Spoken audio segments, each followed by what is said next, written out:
Physics students, good afternoon, Mr. Fugit here. So in this video, we're going to be looking at a problem from homework number 2, which covers over vectors. Okay?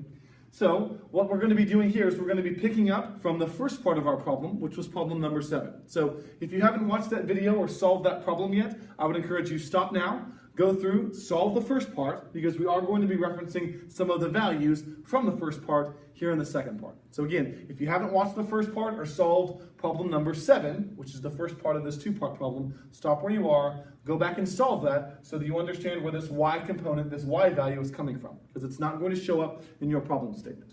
Okay? So let's read problem number 8. What problem number 8 states is this. How far would this person, referring to the person that's walking due east and due north, how far would this person walk due east? So if you remember, problem 7 tells us this. A person walks at 15.8 degrees north of east, so east and then I go north 15.8 degrees, for 1.79 kilometers. Okay? That's person number 1, whose path we've represented in black. Person number 2 travels due east and due north, and what we're asked for here is, what are the distances that second person travels due east and due north? Effectively, what are the components of my resultant vector? So in the first part, we used trigonometry to solve for our y component, which was 0.487 kilometers. Here, we're going to be solving for how far this person travels due east, which is what we also refer to as the x direction, if you will. So if you'll notice, at this point, there are a couple of ways we can go through and solve for our x component, right? Our distance that we're looking for in part 8. One thing we could do is that we have our hypotenuse, we have our y component. Okay? We can always model these triangles, okay, as long as we're looking at our components correctly, as a right triangle. So I could use Pythagorean theorem to solve for that x component. What I'm going to do here, however, is I'm going to use one of the trig functions that we've been utilizing to solve for x. Again, if you feel more comfortable with the Pythagorean theorem, that is just fine. But here, I'm going to look at solving for x using a trig function.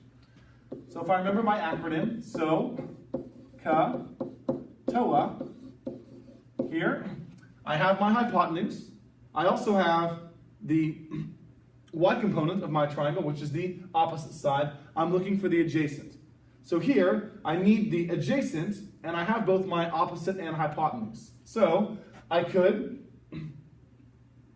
use my cosine function. Okay? I could also use my tangent function. Either one's appropriate. Okay? I'm going to just choose cosine simply because we haven't used that one yet. And I'm going to write out my expression. Looks like this. Cosine of my angle, which is 15.8, is equal to the adjacent side of my triangle, which is my x component. That's what we're looking for here. Divided by my hypotenuse, which in my problem statement I'm told is 1.79 kilometers. The reason I'm using that is because say that you were to go through and solve this second part first, okay, you wouldn't have that y value to go off of, which is why I'm choosing to use the hypotenuse. Okay? Also, if you were to potentially make a mistake on the first part of this problem, you could still solve the second problem correctly using that hypotenuse value. So if problem 7, the first part, is mistaken, you're incorrect, you don't need to let that mistake continue on. Okay? We can go back to a value that we're given that we know is right. So similar to the previous problem, I want to get this x component, how far I'm traveling due east. So to get that x component by itself, I'm going to multiply by 1.79 kilometers on both sides of my equation. Remember, because of my equal sign, what I apply to one side, I have to apply to the other. So this will cancel out the 1.79 on the right-hand side of my equation, and what will be left is something that looks like this. X is equal to 1.79, what I multiplied over, times the cosine function of 15.8 degrees. So I'm going to take this now, I'll plug into my calculator, 1.79 cosine of 15.8, and that should give me something that looks like 1.7223 and then a lot of digits after that. And we're going to round that to 3 significant figures. So I can round that to 1.77, and our units here would be kilometers. So now I'll check with my key, which tells me my value is 1.72. Oh, I apologize, not 77. That was my mistake.